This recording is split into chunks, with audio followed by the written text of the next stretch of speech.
Eu gostaria de compartilhar com os irmãos uma constatação para saber se os irmãos concordam comigo. Vocês já perceberam que tudo aquilo que nós construímos, que é sólido, que tem grande consistência, que tem firmes fundamentos, foram coisas que foram conquistadas de forma gradual, com muita dedicação, disciplina e esforço? Entenderam a pergunta? Vou repetir. Vocês têm a percepção de que tudo aquilo que nós construímos, que é sólido, que é consistente, que tem firmes fundamentos, foram conquistados de forma gradual, degrau por degrau, passo por passo, através de muita disciplina, perseverança e esforço? Vocês têm essa mesma percepção do que eu? Ninguém nasce pronto. Ninguém nasce pronto. Ninguém chega ao topo antes de subir o primeiro degrau. E isso em tudo em todas as áreas da nossa vida. Por exemplo, na nossa área escolar, ninguém vai pedir para que você faça uma redação estruturada sem primeiro ser alfabetizado. Não é, Rebeca? Né? Ou deveria, pelo menos, ser assim, né, Rebeca? Pela nossa conversa de ontem. Pelo menos deveria ser assim. Ninguém vai pedir para uma criança que ainda não sabe ler, que ainda não sabe escrever, fazer uma redação com argumento, com conclusão, com desenvolvimento e tudo mais.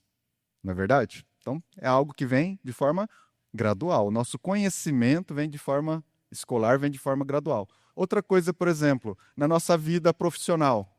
Ninguém vai colocar uma pessoa que acabou de entrar no mercado de trabalho, que nunca trabalhou com nada na vida, para gerenciar processos complexos, para gerenciar um grande time de pessoas. Isso é feito de forma gradual. Né? A pessoa entra ali na empresa primeiro, tem as suas experiências, passa por alguns processos, tem alguma experimentação, e aí depois ela pode, através do desenvolvimento dela, gerenciar processos complexos, gerenciar um grande time de pessoas, né? Então, tudo é de forma gradual. Por exemplo, também ninguém vai construir uma casa começando pelo telhado. Eu vou fazer aqui o telhado, aí depois eu faço o alicerce. Não, primeiro eu preciso fazer o alicerce, colocar as paredes, e aí então eu preciso colocar o telhado. Né? Então, tudo aquilo que é feito, que a gente conquistou, né? Que a gente construiu, que é sólido, é feito de forma gradual, etapa por etapa, através de muita disciplina. Nós podemos pular algumas etapas? Sim. Por exemplo, quem aqui já não ouviu alguma história de uma pessoa que não tinha nada, a pessoa não tinha nada, e ela, do zero, ela construiu uma grande empresa, um grande patrimônio. E aí, depois disso, veio sucessores, e esses sucessores que não passaram por isso, tudo se perdeu em pouco tempo. Vocês já ouviram algumas histórias assim? Que o sucessor, ao assumir aquela empresa, ao assumir o comando daquela empresa, como foi um sucessor que não passou por essas etapas, ele perde tudo aquilo lá em pouco tempo. Né? Então, por isso que eu estou dizendo que quando nós construímos algo que é consistente, é feito de forma gradual. Nós podemos pular etapas? Sim, nós podemos pular etapas. Nós podemos, às vezes, por conhecimento, ou porque eu sou filho do dono, já ao invés de começar lá embaixo, eu posso começar lá em cima.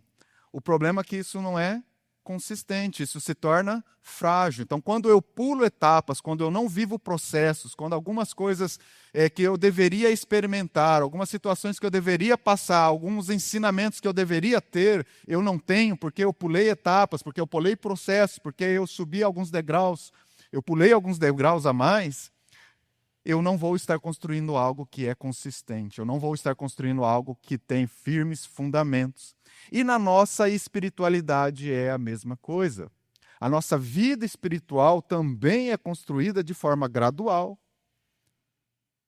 Uma espiritualidade consistente, uma espiritualidade que tem firmes fundamentos, uma fé robusta, ela não é conquistada do dia para a noite. Ela não é conquistada, por exemplo, através de um culto dopaminérgico que vai mandar muitas luzes para você e tudo mais, e aí você aceita Jesus, aí a pessoa vem, eu aceito, pronto, dali para frente ela vai ter uma fé robusta, ela vai ter uma espiritualidade sadia, e tudo é conquistado num passe de mágica. Hoje, através da nossa vida moderna, às vezes nós queremos que as coisas sejam assim. Nós queremos estralar o dedo e as coisas serem conquistadas já, para ontem. A gente pede comida e a comida tem que te entregar antes da gente esperar o cara fazer. De preferência, a gente faz o download lá e pá, já aparece para nós. Nós somos imediatistas. Nós queremos as coisas rápidas. Mas não é assim. Tudo que é consistente, tudo que tem firmes fundamentos, uma espiritualidade que seja sólida, que seja madura, ela é conquistada de forma gradual, de forma persistente e com muita disciplina. E Pedro, ele nos ensina a enxergar a fé como essa escada espiritual, uma jornada de crescimento intencional, com disciplina, você entendendo, você buscando seguir aquilo que a palavra está dizendo, degrau por degrau. A fé verdadeira, né, a fé que nos conecta a Cristo, ela é o ponto de partida. Ela é o ponto de partida, mas ela não deve ser o único degrau da nossa escada. Ela não é a única coisa. A fé é o primeiro degrau que nós subimos rumo a uma espiritualidade madura e consistente. É a partir da fé que nós somos chamados a edificar uma vida espiritual madura. É a partir da fé que nós vamos, degrau por degrau, alcançar o topo. Uma espiritualidade madura, consistente, rumo ao amor cristão. Mas o que é importante dizer é que esse crescimento espiritual, essa subida, essa escalada, ela não é feita de forma imposta por Deus. Deus não impõe para que você suba essa escada. Deus não impõe para você, não força você a subir por esses degraus. Deus, ele respeita a sua decisão, inclusive a decisão de você falar não. Inclusive a decisão de você ficar parado a sua vida toda no primeiro degrau.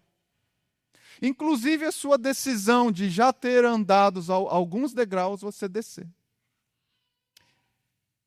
Eu posso dizer até de maneira irônica, né?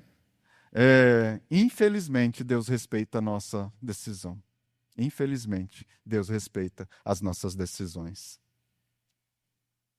O crescimento espiritual, amados, ele exige desejo, determinação e disciplina. Principalmente disciplina. Gostaria de ler com os irmãos uma frase de um comentarista bíblico chamado William MacDonald. Ele diz assim: disciplina é o poder controlador da vontade sob a operação do Espírito de Deus. O que isso significa? Né? Que a disciplina é o poder da vontade, ou seja, você ter disciplina, você está comandando a sua vontade. Você está dizendo, não, eu preciso ir, eu preciso fazer. A disciplina ela é importante em várias áreas da nossa vida. Por exemplo, quem aqui já não começou uma dieta em janeiro e quando foi fevereiro, largou mão? Em janeiro mesmo, Fernando? Quem aqui já não começou a academia na segunda-feira e quando foi na sexta já não queria ir mais? Quem perdeu? Quem aqui já não começou um curso, uma pós-graduação e não completou e não chegou à conclusão desse curso? O que faltou? Disciplina, persistência. Então, sem a disciplina, sem a persistência, sem a gente controlar a vontade e falar, eu vou, com a ação do Espírito Santo nos ajudando a tomar essa decisão, a gente não vai para lugar nenhum. Sem a disciplina, a gente não consegue fazer uma dieta. Sem a disciplina, a gente não consegue ter uma vida fitness, igual eu. Né?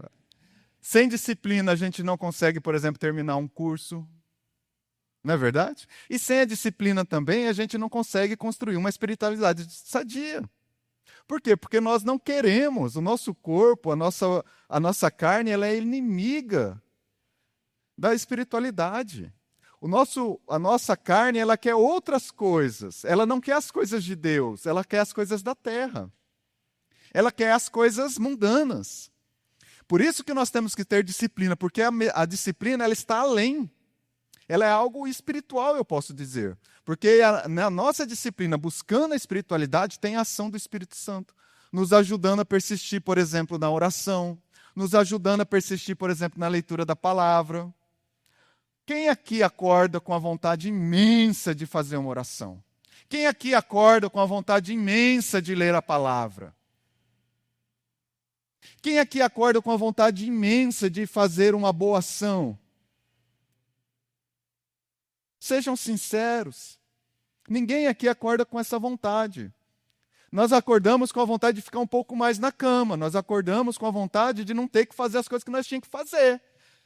Segunda-feira, amanhã, quem aqui acorda assim, nossa, eu quero trabalhar, quero carpir tudo quanto é terreno aí, quero arrumar uns terrenos aí para carpir com pedra e tudo mais, um sol quente. Quem acorda com essa vontade? Louco? Não é verdade? Mas por que que nós vamos trabalhar? Por que que nós vamos orar? Por que que nós lemos a palavra? Força de vontade, disciplina. Porque nós queremos chegar a algum lugar. Não é verdade? Nós queremos ir para algum lugar. Nós queremos chegar em algum objetivo. Nem que o objetivo seja pagar a conta no final do mês. Mas nós queremos nós temos um objetivo. E através da busca desse objetivo, para buscar esse objetivo, nós precisamos do quê? Disciplina, persistência, subir esses degraus de forma consistente. Então, por isso que nós precisamos da disciplina. Mas nós não estamos sozinhos nessa subida, nós não estamos sozinhos nessa caminhada. O Espírito Santo de Deus está conosco, nos ajudando a subir degrau por degrau, cada etapa vencida. Cada batalha conquistada, ali está o Espírito de Deus operando em nosso favor, nos ajudando a superar mais um obstáculo, mais uma situação difícil na minha vida. Eu supero através da ação poderosa do Espírito Santo, através da minha persistência. Eu sou perseverante na fé. E eu continuo em oração, eu continuo lendo a palavra, eu continuo acreditando que o Senhor tem o melhor para mim. Nem sempre, às vezes, eu consigo entender isso, nem sempre eu consigo ter total conhecimento daquilo que o Senhor tem feito na minha vida. Às vezes eu olho e falo assim, o que o Senhor está fazendo? Por que está dando tudo errado? Por que eu estou passando por tantas dificuldades? A gente não tem noção do todo. O que acontece com um filho teu se você facilitar tudo na vida dele? O que acontece com um filho teu se você der tudo aquilo que ele pede para você? Responda.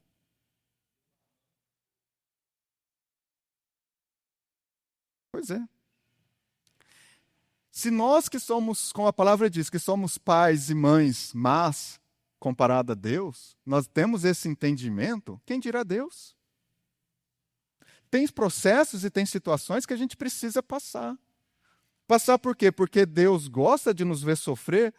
Não, porque Deus quer fazer com que nós aprendamos algumas lições. Algumas situações são necessárias. Alguns topos, algumas montanhas, nós só conseguiremos escalar se nós passarmos por alguns perrengues, passarmos por alguma situação. E às vezes não é nem aquela montanha, às vezes não é nem aquela situação, Deus está te preparando para situações ainda melhores lá na frente. A gente não tem o entendimento, a gente não sabe qual é o jogo do xadrez que está rolando no momento na nossa vida. Nós somos apenas uma peça, mas o Senhor está no controle da vida de vocês. Amém? O Senhor movimenta cada peça. Vocês estão sendo cuidados por uma mão poderosa, amorosa, porque Ele é o teu Pai.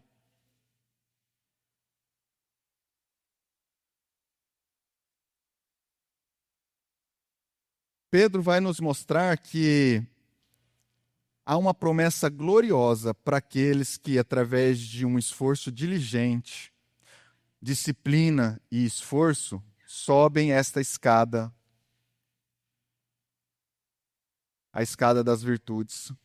Então eu gostaria de colocar aqui o texto para os irmãos, para que a gente possa ler junto e nos aprofundarmos então nesse texto, nesses ensinamentos. Extrair do texto daquilo que o Senhor quer mostrar para nós na noite de hoje. Então, o texto está lá na segunda carta de Pedro, no capítulo 1.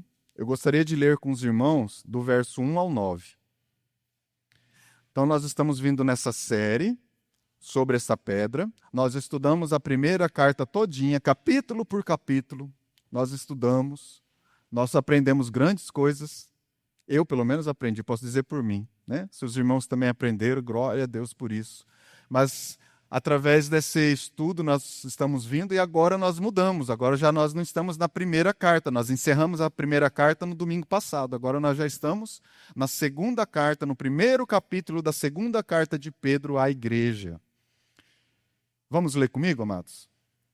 Simão Pedro, servo e apóstolo de Jesus Cristo, aqueles que, mediante a justiça de nosso Deus e Salvador Jesus Cristo, receberam conosco uma fé igualmente valiosa. Graça e paz lhes sejam multiplicadas pelo pleno conhecimento de Deus e de Jesus, o nosso Senhor. Seu divino poder nos deu tudo de que necessitamos para a vida e para a piedade, por meio do pleno conhecimento daquele que nos chamou para a sua própria glória e virtude. Dessa maneira, ele nos deu as suas grandiosas e preciosas promessas, para que por elas vocês se tornassem participantes da natureza divina e fugissem da corrupção que há no mundo causada pela cobiça. Por isso mesmo, empenhe-se para acrescentar à sua fé a virtude, o conhecimento, ao conhecimento, o domínio próprio, ao domínio próprio, a perseverança, a piedade, a fraternidade e a fraternidade, o amor. Porque se essas qualidades existirem e estiverem crescendo em sua vida, elas impedirão que vocês, no pleno conhecimento do nosso Senhor Jesus Cristo, sejam inoperantes, sejam improdutivos. Todavia, se alguém não as tem, está cego.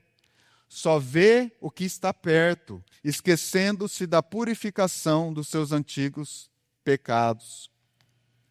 Mas antes da gente subir essas escadas, esses degraus dessa escada de virtudes, é importante lembrar com quem Pedro está falando, para quem Pedro está se dirigindo nessa carta. Afinal, é uma carta, e quando você escreve uma carta, você está escrevendo para alguém. Quem é essa pessoa que Pedro está escrevendo? Pedro está escrevendo à igreja. Lembra da igreja que está sob ferrenha perseguição por causa de um imperador chamado Nero? É o imperador de Roma. Né? Vocês já ouviram falar muito desse Nero, que ele pôs fogo em Roma, né? Atribuiu isso aos romanos, aos cristãos. O que ele fazia com os cristãos? Perseguia, matava, jogava aos leões. Né? Então, a diversão dos romanos era ver cristãos sendo devorados por leões.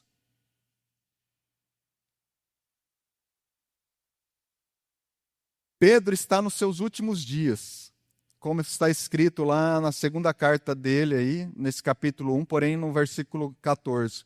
Porque sei que em breve deixarei esse tabernáculo, como nosso Senhor Jesus Cristo já me revelou. Ele sabia que a sua vida estava no fim. Ele já tinha recebido essa revelação de Jesus Cristo, que ele logo iria partir. Então, a primeira carta que Pedro escreve para essa igreja que está dispersa por causa da perseguição, Essa primeira carta, Pedro vai alertar sobre os perigos externos. Foi o que nós estudamos. Os perigos externos, os que estão lá aí fora contra a igreja.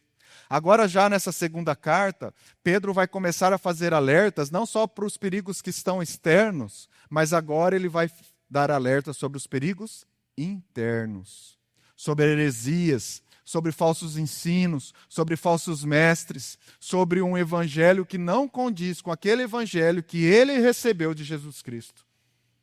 Pessoas estavam, olhem vocês, espantem vocês, no ano de 68, por aí, no ano de 65, depois de Cristo, apenas aí 60 anos depois da igreja, já tinha gente distorcendo o evangelho. Já tinha gente fazendo do evangelho fonte de lucro. Já tinha gente falando que Jesus Cristo não ia voltar, não, esquece isso. Não, Jesus Cristo não é Deus. Estavam distorcendo todo o evangelho.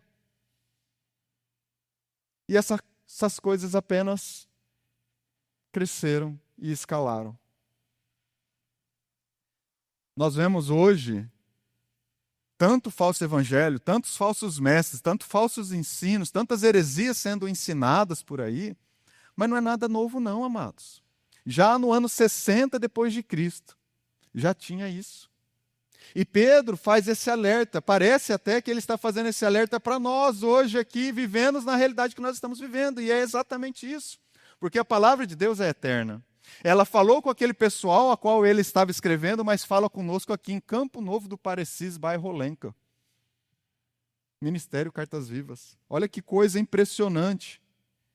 E Pedro está convencido de que o melhor antídoto, a melhor defesa para o falso evangelho, a melhor defesa para as falsidades é a verdade. Ele não precisa ficar falando dos falsos ensinos, dos falsos mestres. Ele ensinava a verdade. Se você conhece bem uma nota verdadeira, quando você pega a nota falsa, você sabe que ela é falsa. É isso que Pedro está falando. Eu estou ensinando a verdade, e através da verdade vocês próprios irão conhecer a verdade, e a verdade vos libertará. Bom, agora que nós já temos esse contexto, sabemos que Pedro estava escrevendo para a igreja, que estava dispersa, que estava sendo perseguida, acerca dos perigos agora internos de dentro da própria igreja, a gente pode caminhar um pouco mais. E nós vamos nos aprofundar nesse texto. Pedro ele vai nos apresentar aí para nós, para conseguirmos essa espiritualidade. Lá vem. Para conseguir aquela espiritualidade madura, consistente, Pedro ele vai nos apresentar uma direção e vai nos apresentar dois alertas. Então nós vamos estar falando acerca disso. Essa direção que Pedro nos apresenta e também esses dois alertas que Pedro coloca aqui para nós. A primeira direção é a subida dessa escada das virtudes. Cada palavra ali que ele coloca é um degrau. Cada palavra que ele coloca ali é um degrau. É uma espécie de escada espiritual, uma progressão intencionada e ordenada de virtudes que todo cristão deveria buscar, deveria se desenvolver. Ele não traz essas palavras de forma aleatória. Ele não traz essas palavras por acaso, é intencional, é pensado através da revelação do Espírito para Pedro. Há uma sequência lógica, espiritual, transformadora. Está aqui já no telão, 5, eu vou ler do 5 ao 7. Olha, por essa razão, empenhe-se para acrescentar à sua fé a virtude. Imagina você subir numa escada. Você subiu no primeiro degrau, chamado fé. Agora você vai subir no segundo degrau, que é virtude. Então você já tem 2 degraus. A fé fica alicerçada onde? Fica ali embaixo. Agora o degrau de cima, que é a virtude, está alicerçado no degrau de baixo, que é a fé, entende? É isso, um vai se alicerçando no outro. Então ele está acrescentando, olha, empenhe-se para acrescentar a sua fé, ou ele está falando, tenha disciplina, tenha perseverança, suba mais um degrau, você está na fé, agora você precisa acrescentar a virtude. E o que é a virtude? Né? É a virtude moral. A virtude é exatamente essa coragem espiritual, uma excelência moral, para que você defenda o que é certo, mesmo que isto custe a você alguma coisa. Mesmo que às vezes você pode perder algo. Mesmo que aquela situação que você tanto queria, às vezes não vai acontecer. Porque você vai ter que falar um não. Porque aquilo lá não está de acordo com a palavra de Deus. Aquela proposta não está de acordo com a palavra de Deus. Aquela atitude não está de acordo com a palavra de Deus. Isso é virtude. É você dizer não quando o mundo quer que você diga sim. Você dizer não, isso não é para mim. Não, isso daqui não está de acordo com os valores do reino. Não está de acordo com os valores do meu pai. Eu rejeito isso, eu falo não. Ah, mas você vai perder. Sim, eu vou perder. Ah, mas você não vai conseguir. Sim, eu não vou conseguir. Mas antes eu prefiro agradar ao meu pai do que agradar aos homens. Antes eu prefiro agradar a Deus do que aos homens. E agora eu subi já o segundo degrau, que é a virtude. E agora eu entendo que eu defendo mesmo aquilo que é certo, mesmo diante do mundo falando para mim que eu tenho mesmo que isso me custe algo. É viver com integridade diante de Deus e dos homens. Agora eu vou para o terceiro degrau. O primeiro degrau é a fé. O segundo degrau é a virtude. Agora o terceiro degrau que Pedro nos coloca é o conhecimento. A gnosis. Ela não é apenas um acúmulo de informação, não é o quanto que você sabe sobre ciência, sobre matemática, se você sabe ou não a fórmula de Bhaskara. Não é isso. Ele está falando que é você conhecer as verdades de Deus, a palavra de Deus. É você se empenhar e ter disciplina para você buscar na palavra, para não deixar a palavra de Deus fechada na tua casa. É para você abrir ela e para você ler durante a semana. É para você buscar conhecimento, porque sem disciplina você não busca. Então você precisa ter perseverança. Cada degrau é perseverante. Eu tenho fé, eu conheço a Deus, mas eu não tenho virtude. Eu tenho fé, eu conheço a Deus, mas eu não busco a palavra. Pedro está falando, não, olha, você precisa subir. Você precisa amadurecer na fé. Tem uma escada aqui, a fé.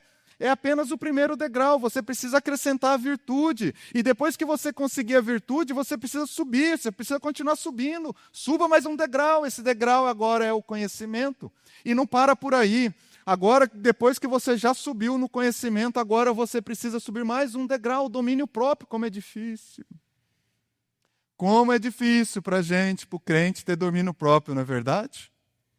É só a gente olhar o trânsito e o futebol. O verdadeiro conhecimento, ele vai nos ensinar a controlar os nossos desejos. O conhecimento nos liberta. O conhecimento da palavra tira de nós algumas algemas. E nós não podemos mais ficar presos a essas algemas. Nós temos que ter domínio próprio para dizer, não, eu sei que eu quero isso, eu sei que a minha carne quer que eu consuma, quer que eu faça, quer que eu vou lá e consuma aquilo, mas eu digo não, porque eu tenho domínio próprio. Eu não estou mais escravo do pecado. Cristo me libertou. Eu posso dizer não para o pecado. O verdadeiro livre é aquele que pode dizer não. Ele não está mais escravo. E agora eu continuo subindo esse degrau, agora vem a perseverança. O que é a perseverança? É a paciência ativa, a disciplina. Perseverante, consistente. É algo que eu faço dia a dia. Não adianta eu ler a palavra de Deus apenas como eu venho no domingo. Não adianta eu ler a palavra de Deus só quando tem algum tipo de estudo. Persistente. Disciplina. Pedro avança. Vamos subir mais um degrau agora. Piedade. no grego, Eusébia. Já conheceram algumas pessoas chamadas Eusébio? Piedade. Piedade. O que é isso? O que é piedade? Piedade é você fazer o bem. É muito mais que isso. Você ser piedoso significa que você deve viver uma vida que agrada a Deus. Ser piedoso é você temer ao Senhor. Ser piedoso é você ter uma vida devota. Não no religiosismo, na religiosidade, desculpa. Mas é você fazer a sua vida de acordo com aquilo que agrada a Deus. Sabendo que Deus é aquele que está diante de ti. E você teme por isso.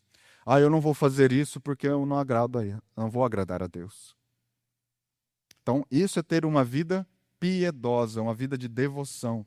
E eu continuo nesse degrau. Agora vem a fraternidade. O que é a fraternidade? É os relacionamentos saudáveis. É eu ser fraterno com um irmão.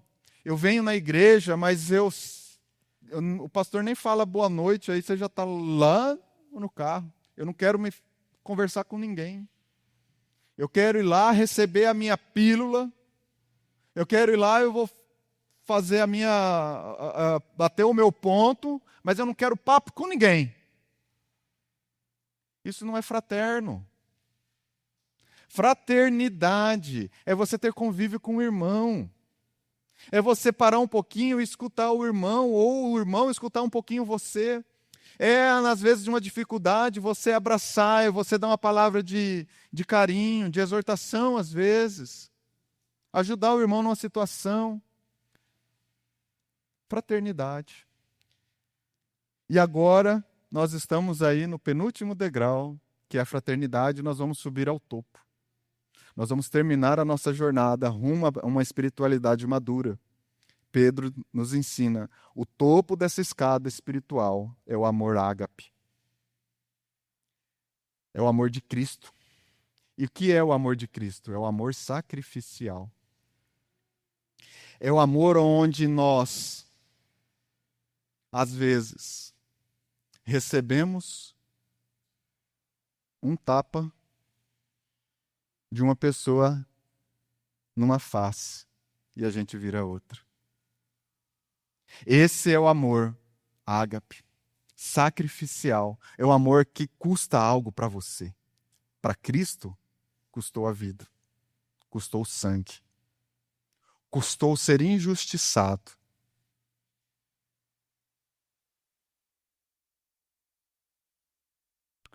O amor é o amor que Cristo demonstrou na cruz. O amor que se doa sem esperar nada em troca. É tão difícil, né? Normalmente a gente ama, mas sempre a gente quer algo. Normalmente a gente ama, mas a gente quer algo em troca da pessoa que a gente ama. O amor ágape não. É um amor que não espera nada em troca. E esse é o final da nossa escadaria rumo a uma espiritualidade madura, robusta, degrau por degrau. Nós subimos essa escada. E a minha pergunta para você essa noite é: aonde você está nessa escada? Qual degrau você está parado? Você subiu aí talvez o degrau da fé, porque todos que estão aqui acredito que creem em Jesus Cristo, senão não estaria numa igreja cristã, né? Todos vocês creem. Todos vocês têm fé que Jesus Cristo é o Filho de Deus. Amém? Isso é fé. Mas é o primeiro degrau. Você parou aí no primeiro degrau? Ou você seguiu essa escadaria? Você acrescentou, por exemplo, a virtude? Ou você parou no domínio próprio? Domínio próprio, você vai lá, dá uma pisadinha e volta. Hã? Amém. Onde você está nessa escada? Você está parado em qual degrau? Você tem subido essa escada com disciplina, com perseverança? Você está tentando pular algumas etapas? Está querendo já subir lá para o amor ágape sem passar pela fraternidade, pelo domínio próprio? Não vai dar certo. Sua maturidade espiritual não vai ser frágil. A sua fé, a sua vida espiritual vai ser frágil. Não tem como você subir lá no topo sem antes passar por todas essas etapas que Pedro aqui nos apresenta. Mas a boa notícia é que o Espírito Santo de Deus nos capacita e nos dá força para que a gente suba degrau após degrau. Que a gente consiga subir lá no topo, no amor ágape, e encontrar o verdadeiro amor de Jesus Cristo. O primeiro alerta que Pedro vai nos falar é acerca da estagnação, o risco de você parar durante essa subida. Quem aí já parou de ir na academia? Né? Esse risco aí de você estar indo e você parar. Ele estava falando, só que ele está alertando a algo mais sério, que é a nossa vida espiritual. O que está em jogo aí não é você ter um corpo sarado ou não, mas é a sua vida eterna. É o seu destino espiritual.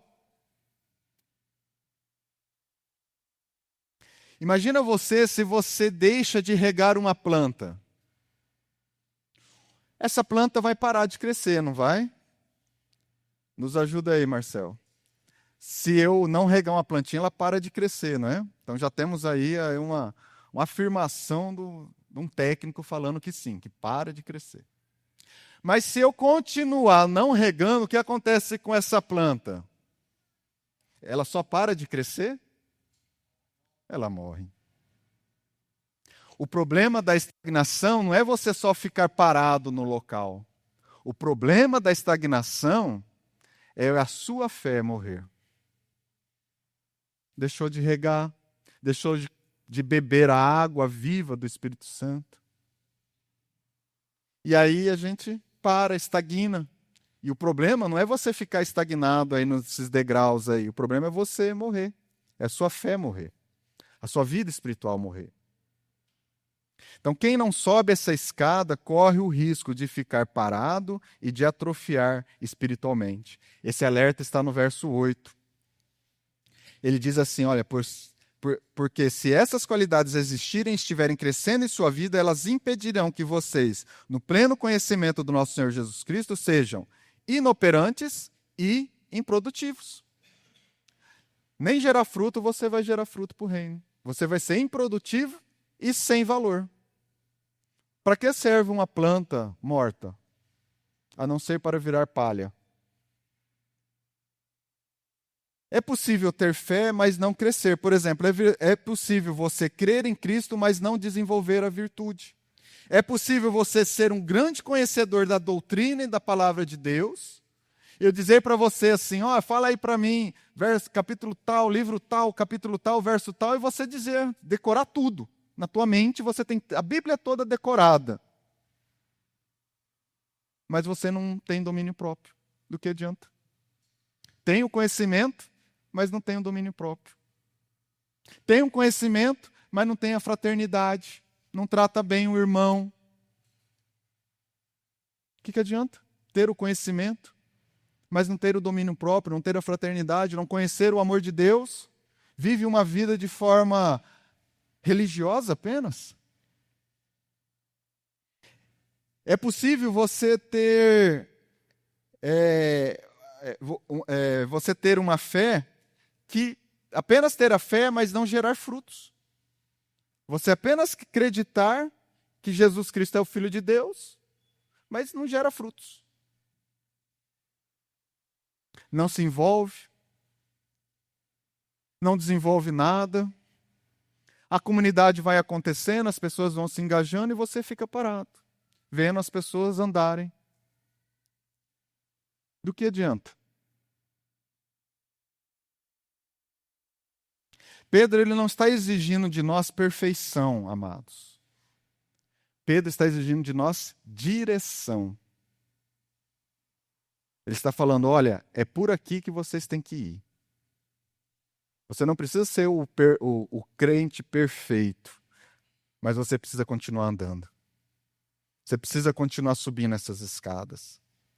Não se trata de você subir essa escada toda em um dia só, mas você não parar de subir essa escada, degrau após degrau.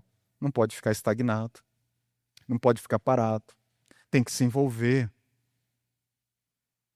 Tem que desempenhar, e isso só consegue através de disciplina. Claudinei, mas é tão melhor eu ficar sentado aqui na minha cadeira. Não mexe comigo, não. Deixa eu quieto aqui. Eu venho aqui, bato o meu ponto e vou embora para casa. Isso não é vida cristã. Você está se iludindo. Se iludindo. Isso não é uma vida cristã. A vida cristã ela é dinâmica, a espiritualidade ela é dinâmica, ela deve seguir, ela deve produzir frutos. Há quanto tempo você não sobe um novo degrau? Há quanto tempo você está parado na sua zona de conforto? Segundo e último alerta. Pedro nos avisa sobre o falso evangelho que não confronta o pecado, verso 9. Todavia, se alguém não as tem, está cego, só vê o que está perto, esquecendo da purificação dos seus antigos pecados. Esse versículo, amados, ele é um alerta para o perigo de uma fé meramente nominal.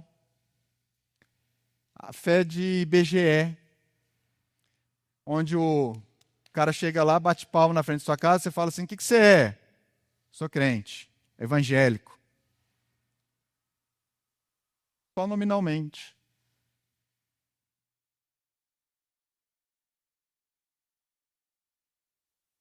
Aqueles que buscam a fé cristã apenas pelas falsas promessas dadas por falsos mestres, de que simplesmente eu vou na igreja porque me dão falsas promessas. Fala para mim que se eu for lá, a minha vida vai melhorar. Fala para mim que se eu for lá, eu vou ter prosperidade no meu trabalho. Fala para mim que se eu for lá, aquela bênção que eu tanto quero, vai me dar. Se eu dizimar, a bênção vai chegar. Até rimou, hein? Sou um poeta. Se você for lá, o seu casamento vai, ó, voar abaixo. Se eu for lá, os negócios lá vai destravar, os contratos. Aí depois eu vou lá no comercial e falo, não vou falar não.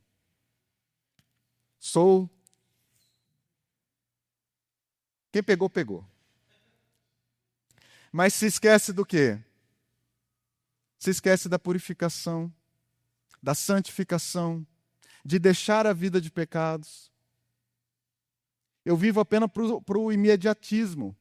Eu preciso dessa bênção para hoje, então eu vou na igreja, eu faço a promessa, eu faço a campanha tal, eu dou o dízimo, eu faço aquilo que tem que fazer para conseguir aquela coisa que eu quero, que é aquela minha bênção. Toma posse da bênção. Mas do que adianta isso se eu não tenho virtude? E nós já entendemos o que é virtude. O que adianta isso, eu conseguir a minha bênção, se na hora que chega uma proposta errada para mim, eu falo sim? Se eu continuo fraudando, se eu continuo devendo na praça, se eu continuo enganando os outros, o que adianta? Você está sendo cópia de Cristo? Você está sendo um cristão? Um pequeno Cristo? Porque é isso que a palavra cristão significa.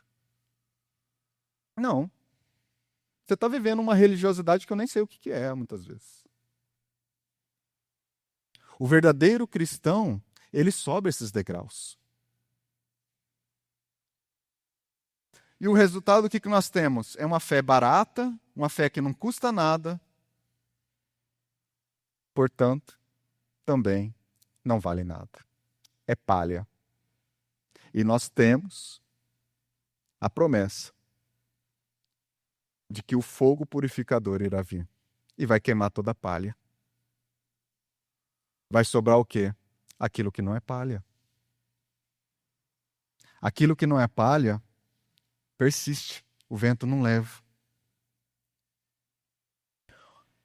A pregação do evangelho, amados, deve ser completa. Nós devemos sim anunciar a graça salvadora de Cristo, mas também chamar as pessoas à santidade e ao arrependimento.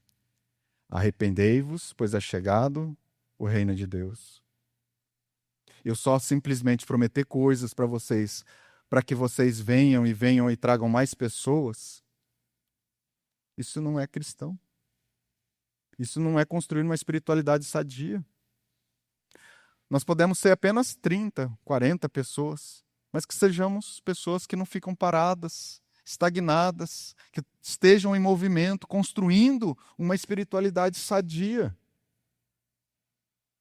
Não adianta a gente lotar a igreja aqui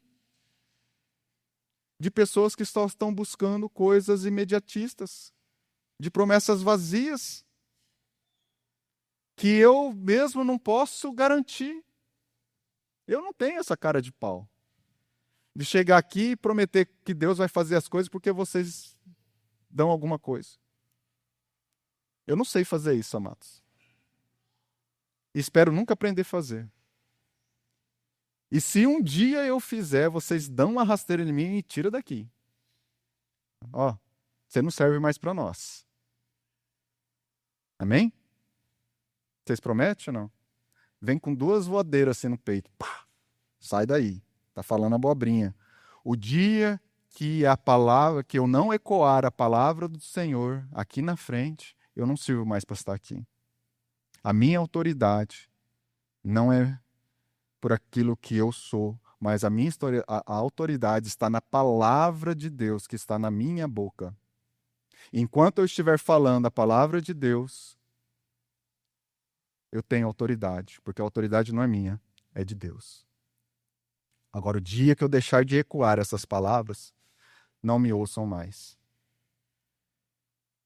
Concluindo, amados, Pedro, ele nos mostrou que a fé, ela não é um ponto de chegada. Você ter fé não é pronto, você já ganhou a corrida. A fé é o start. A fé é o primeiro passo. Mas eu devo acrescentar mais coisas a essa fé. Virtude, domínio próprio, conhecimento, perseverança, fraternidade, amor ágape. O amor ágape é o final da corrida. A fé é o começo. Está na largada. E essa escada ela é construída através de muito esforço, disciplina, perseverança e, acima de tudo, dependência do Espírito Santo. Sem o Espírito Santo, amados, a gente não vence essa corrida. Sem o Espírito Santo, a gente não recebe a coroa da vitória. Cada degrau, ela não é um fim em si mesmo, mas uma parte da obra de Deus que quer fazer em nós. Devemos nos lembrar da estagnação. Você está parado? Movimente-se. E temos que também ter cuidado com o falso evangelho, as falsas promessas, os falsos ensinos, as heresias, porque corre o risco de você se esforçar, de você subir uma escada, mas lá em cima você vai perceber que você subiu a escada errada. Que você chegou no topo de uma montanha, mas a presença de Deus não lá está. Vivemos em dias em que muitos querem os atalhos espirituais, pular etapas, pular degraus, promessas sem compromissos, bênçãos sem cruz. Mas Pedro nos chama para que a gente volte aos fundamentos da fé cristã. Crescer em Cristo, com a ação poderosa do Espírito Santo, alicerçados na palavra e na revelação dos apóstolos. É só a gente seguir aí certinho que a gente vai chegar lá, todo mundo junto. Amém?